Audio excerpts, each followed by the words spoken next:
Criminal defense attorney Ashley Merchant joins me now on the telephone to talk about this. Ashley, thanks so much. Now, it didn't take the jury very long to come to a decision. Walk us through the counts and how they were able to make this decision so quickly.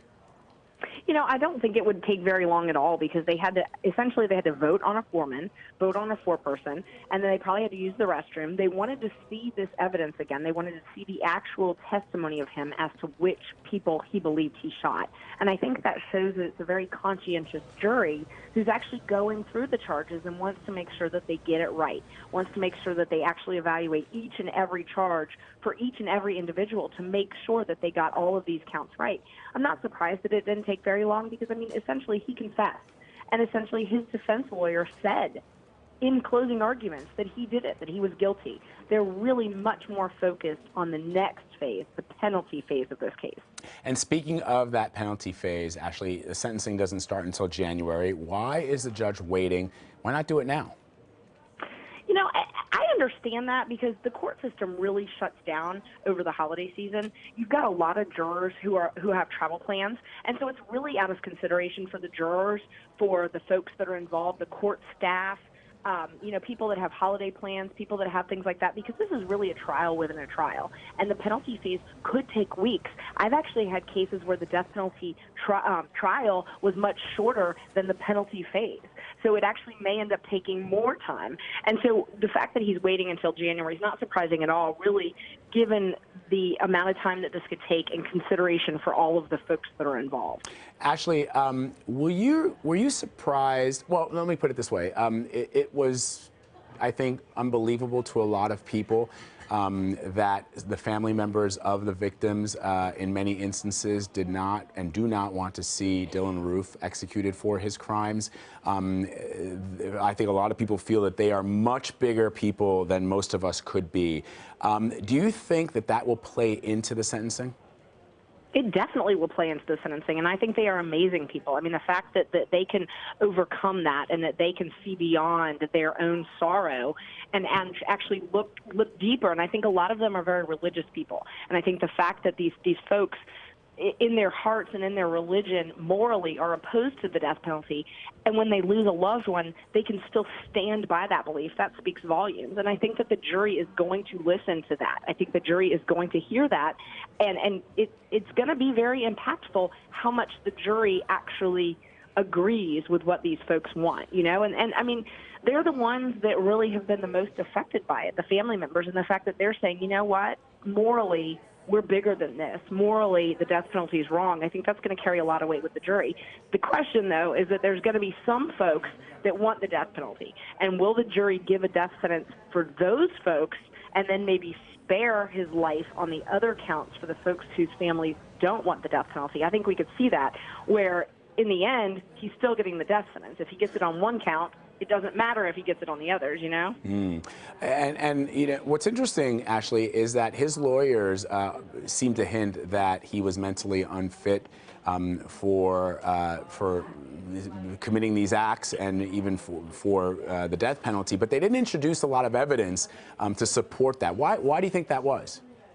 You know, they tried. I mean, his attorney, David Brooke, tried to put in evidence, psychological evaluations, tried to put in mental health history, tried to put in academic records, and the judge shut him down. The judge said it wasn't relevant. And the issue really is that that information was not relevant at that stage of the trial. Whether or not he's got mental illness, that's not relevant to whether or not he was guilty or innocent. That's relevant to the next phase, which is whether or not he deserves the death penalty. And the problem that his lawyer's facing is he represented him for the guilt or innocence phase, but he's not representing him for the sentencing phase. And so his lawyer was essentially trying to get in evidence that would be relevant to the death sentence, the evidence of that mental health and the mental illness. He was trying to get that in at a time that he wasn't able to.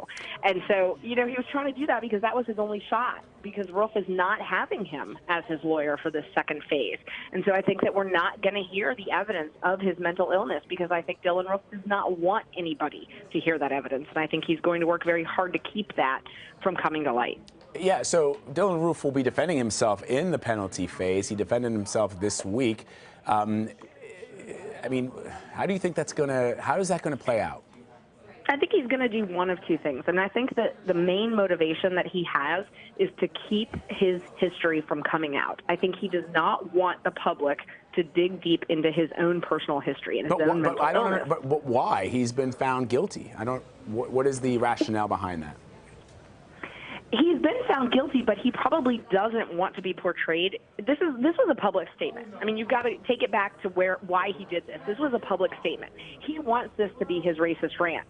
If it is excused as he was mentally ill, he suffered from a mental illness, and that's why he did this, then that undercuts his whole reasoning for doing it. And so he did this to make a statement. But if someone's allowed to say, you know what, he didn't really do it because of those reasons. He actually did it because he was mentally ill. If someone is allowed to argue that, in his mind, that's undercutting his whole purpose for doing this. So, and it undermines his goal. As sick as it is, it undermines his goal. Yeah, and it absolutely is sickening. So do you envision the possibility that when he stands up to defend himself in this penalty phase, that he starts to say these horrendous and horrific things about his beliefs and why he did what he did?